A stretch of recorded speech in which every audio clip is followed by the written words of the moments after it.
Ini adalah jam yang bisa mengendalikan waktu. Pria ini ke jalan raya menekan jam tangannya. Dia memindahkan orang ke depan air semburannya, memungut es krim yang jatuh, geser arah tendang orang, baru memulihkan waktu kembali. Melihat semua yang dijahili, pria itu sangat puas. Dan jam tangan ini adalah hadiah yang diberikan sebelum kematian ayahnya. Juga karena jam tangan ini membuat orang tuanya sekarat. Masalah ini harus diceritakan dari 26 tahun yang lalu. Saat itu ayah pria ini menciptakan jam tangan teleportasi. Di rumah jadi ada tamu tak diundang. Dia langsung sadar mereka mau jam tangan. Segera sembunyikan jam tangan di ruang bawah tanah. Ibu pria ini diikat. Sedangkan yang membuat ini adalah kembaran ayahnya. Dia yang galak dan kejam, mencekik ibunya hidup-hidup. Ayahnya ditembak di mulut dan mati.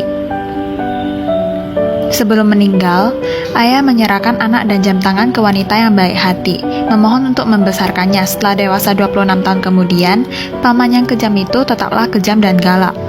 Tapi sekarang dia cacat. Hanya bisa menggerakkan bagian atas. Dia tidak rela, ingin menemukan jam tangan itu. Balik ke masa kuat dia.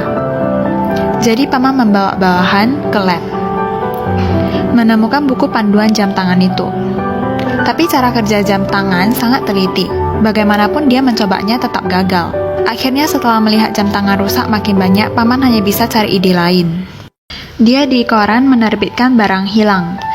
Asalkan bisa menemukan jam tangan ini dapat hadiah 800 juta. Berita ini akhirnya menyebar ke tangan pria ini. Dia langsung memutuskan untuk membuat yang palsu. Karena dia percaya orang misterius yang menerbitkan ini pasti tahu rahasia jam tangan itu. Seturaman mungkin bisa menemukan pembunuh orang tuanya. Si pria meskipun tukang reparasi jam yang sederhana, tapi dari bakat gen yang diturunkan, jam palsu itu dengan cepat selesai dibuat. Datang ke pintu perusahaan, di sini sudah antrian panjang. Semua orang ingin dapat 800 juta itu. Ini juga membantu pria itu yang diam-diam membuat jam palsu. Dia menyuruh si gendut antar jamnya. Dia memberhentikan waktu, mengambil name tag orang lain, dengan santai masuk ke gedung perusahaan.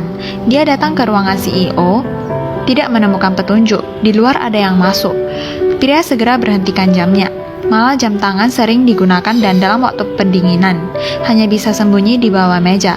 Dan yang masuk ke dalam itu adalah paman. Dia pelan-pelan berkata ke bawahan, orang yang pakai jam tangan itu terpancing. Karena saat itu jam digambar, dia hanya berikan jam bagian depan. Tapi di antara jam tangan yang terkumpul, ada satu jam tangan yang belakangnya juga lengkap. Jam tangan yang di tangannya pasti asli. Setelahnya, paman menyuruh bawahan menemukan si gendut dan memukulnya. Menanyakan keberadaan jam tangan. Pria yang sembunyi di bawah meja tidak tahan lagi. Dia langsung bertarung dengan satpam selamatkan si gendut.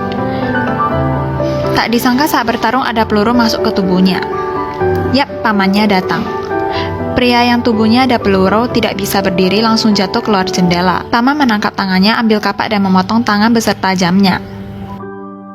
Akhirnya dapat jam tangan itu. Pria itu juga jatuh ke lantai. Ini adalah tangan yang dipotong. Ini sangat penting bagi pria ini, karena di tangan terpotong ini ada jam tangan. Dengan adanya dia, pria yang cacat ini sudah bisa kembali ke dia yang muda. Dia dengan semangat memulai jam tangan itu. Saat dia buka mata, malah menyadari sendiri berbaring di ranjang pasien, hanya kembali ke 1 hari yang lalu. Jam tangan asli hanya bisa kembali dalam 24 jam. Paman sangat kesal. Dia memanggil bawahan, menyuruhnya mengembalikannya ke pria itu. Karena jam ini ayahnya yang ciptakan, ingin memanjangkan waktu kembali itu sampai 26 tahun. Di dunia hanya pria ini yang bisa melakukannya. Dan saat ini pria itu sedang tidur. Tidak tahu terhadap tangan itu. Bawahan datang, memakaikan jam tangan ke tangan pria itu, tapi dia lalai. Posisi jam tangan salah. Pria yang baru bangun sadar, tangan kanannya muncul jam tangan. Dia langsung merasakan bahaya. Jadi memutar waktu ke kemarin malam, ternyata ada yang masuk ke kamar. Dia mengikutinya sampai ke rumah paman. Di depannya membuatnya terkejut.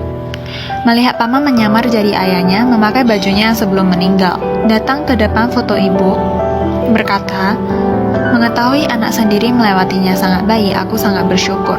Ternyata paman tahu pria ini diam-diam datang. jadi pura-pura menyamar menjadi ayahnya. Pria yang menguping di luar malah percaya ayahnya tidak meninggal. Rencana paman pertama sukses, kedua saling mengenal. Dia datang ke depan pria, memberitahunya kebenaran tahun itu. Sendiri menjadi cacat, semua dicelakai abang kembarnya. Melihat muka sedih ayahnya, pria tahu harus bagaimana. Memperbaiki jam tangan pulang ke 26 tahun lalu menghentikan bencana ini. Kedepannya paman juga masih memenangkan hati orang. Dengar-dengar di desa akan bangun sekolah, segera donasi 1,5 miliar untuk membantu anak-anak. Aksi ini juga membuat pacar pria ini tersentuh. Dia mengeluarkan bon untuk paman tanda tangan. Tapi baru saja ambil bon itu, muka wanita tiba-tiba berubah. Karena di atas bon namanya bukan ayah pria ini, malahan nama pamannya. Paman membocorkannya, wanita itu segera mencari pria. Paman dengan marah mengejar di belakang. Tiba-tiba saat belokan, langsung jatuh dari tangga. Ayah palsu jatuh, kepalanya berdarah. Pria yang tidak tahu kebenaran langsung turun. Dia menarik lengan baju, memutar waktu. Ayah palsu diam-diam memegang jam tangan. Dengan begitu dia bisa bersama ingatan kembali ke masa lalu. Dengan ingatannya, dia berhasil menyembunyikannya dan tanda tangan nama asli. Tidak membocorkan identitas aslinya. Malam itu melihat foto masa kecil, pria memutuskan untuk mengubah fitur jam tangan. Sangat jenius. Dia sadar jarum di jam khusus mengendalikan 24 jam. Pada dasar ini, dia menambahkan fitur tahun, bulan, tanggal. Dengan ini, adanya jam tangan baru. Besoknya pria ini bertemu ayah palsu, memberi jam tangan kepadanya, dan bertanya apakah masih ingat tanggal dulu paman mencelakai ibu. Dengan begitu baru bisa kembali.